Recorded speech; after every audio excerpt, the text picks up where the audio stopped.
Saudi Prince Mohammed bin Salman, met with with Donald Trump this morning. Wrong Republican president.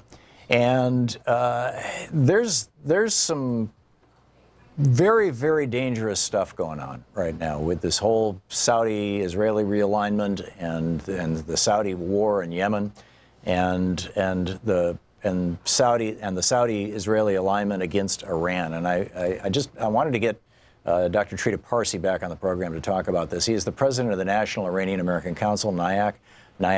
NIACouncil.org is the website. You can tweet him at tparsi, Tpearsi, or at NIA Council. And Dr. Parsi, welcome back to the program. Thank you so much for having me. Thank you for joining us. What, in your opinion, is going on right now with this? I'm assuming that Prince Mohammed bin Salman, MBS they call him, didn't come to the United States for a social visit. He certainly did not. I think on top of his agenda is to essentially fulfill a warning that former Secretary of Defense Bob Gates issued a couple in which he said that the Saudis want to fight the Iranians to the last American. On top of his agenda is to convince the current president in the White House to assist the Saudis and then essentially take over the war that he is intending to start against Iran. And if you're sitting in Saudi Arabia, perhaps you can make an argument that that is a good option for them. I do not see in any way, shape, or form why it would be in the national interest of the United States to go to war with Iran on behalf of the Saudis. Iran has a loose alignment with China and a somewhat stronger alignment with Russia.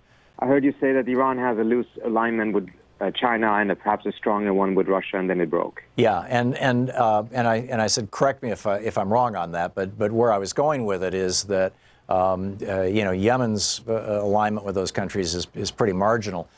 So the Yemen war isn't really a proxy war. But how would a war, if Saudi Arabia and the United States went to war with Iran, how does that not almost instantly become World War III?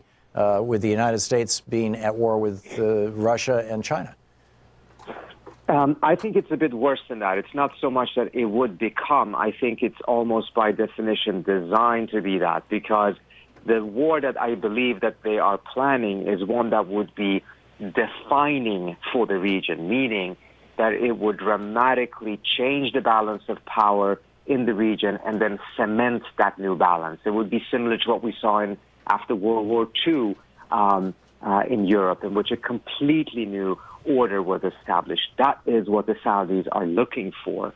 So I think they fully understand that no such defining war can take place unless it actually is a region-wide war that probably would also risk bringing in the Russians and others who are not going to sit idly by as the U.S. undertakes this. Or is there an analogy here to the deconstruction of the Ottoman Empire at the end of World War I?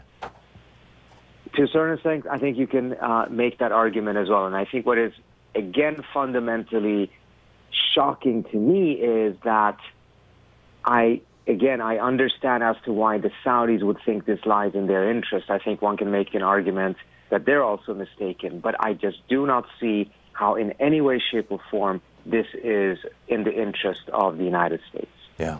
And if the United States declaring war on Iran becomes the ignition point for World War III,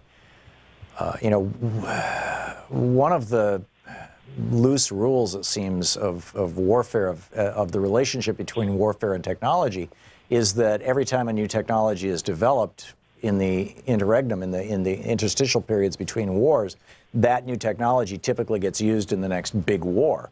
And we've seen this with airplanes. We've seen this with automatic weapons. We've seen this with gas, certain kinds of gas, and we've seen it with nuclear weapons. We dropped the bomb on Japan. How does this not become a nuclear war? I mean, this could be a civilization-ending event.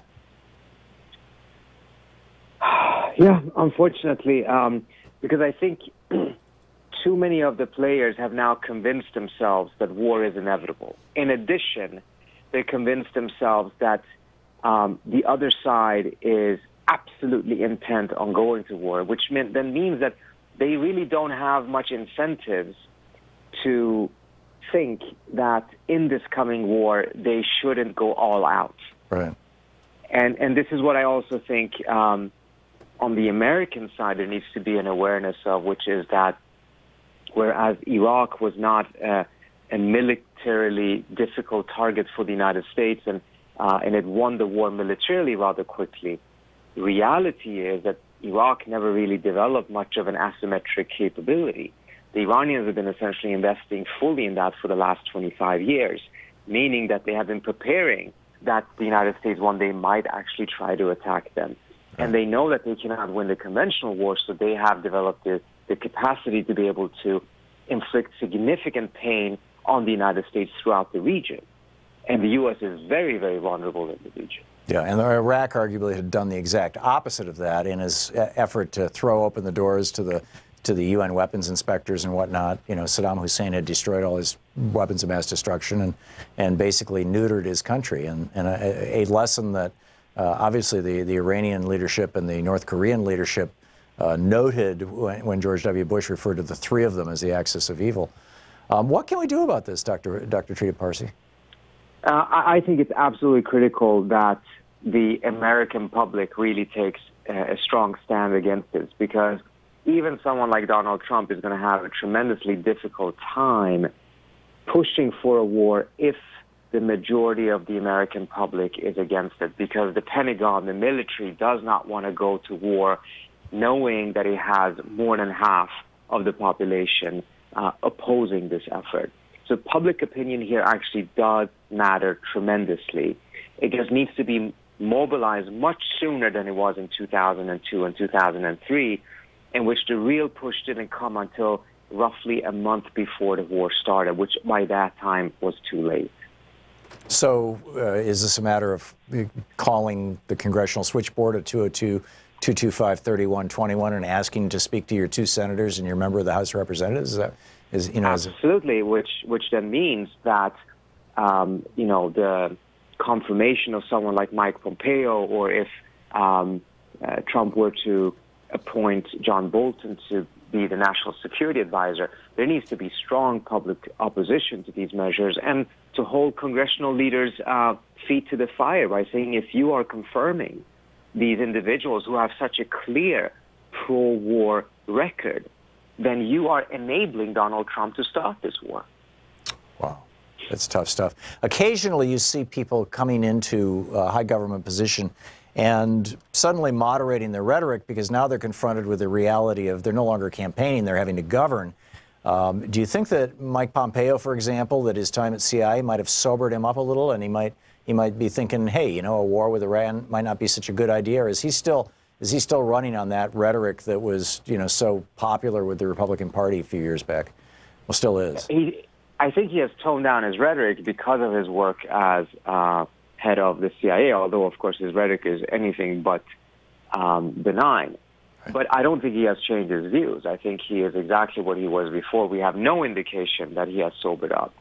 And I think the fact that Trump likes him is precisely because Pompeo is just enabling and echoing Trump all the time. Yeah, and then we see, you know, George W. Bush telling his biographer in 1999 that he intended to start a war in Iraq as an electoral tool to get elected for his second term, and so that he could privatize Social Security.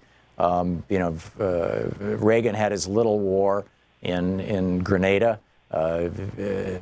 Thatcher had her little war in the Falklands that preceded that. It seems like every Republican president, anyway, has had a little war to try to get themselves reelected. And I'm really concerned that Trump may be thinking that this could be his little war. This could really backfire. And there's a very interesting article in the Middle East, in which they talk about a meeting that was held at the end of 2015 with the Saudi Crown Prince. He was a deputy Crown Prince at the time, as well as the Crown Prince of the Emirates, the leaders of Bahrain, and the Jordanians. And it was about them coming together to create a new hegemonic coalition in the region in support of the United States and Israel. Their problem was that they needed an easy-to-manipulate American president. And at that point, that was the missing piece, and that missing piece became filled in by Trump. Wow. Precisely because he does not understand geopolitics. It is easy for these small countries who are completely dependent on the U.S. to manipulate the U.S. into going into a war that makes no sense for the U.S. Yeah, all you need to do is throw a big parade and have Trump's picture plastered all over town. It's amazing. Exactly. Dr. Trita Parsi of the National Iranian American Council, NIAC, niacouncil.org is the website. Dr. Parsi, thank you for dropping by. Thank you so much. Good talking with you, as always.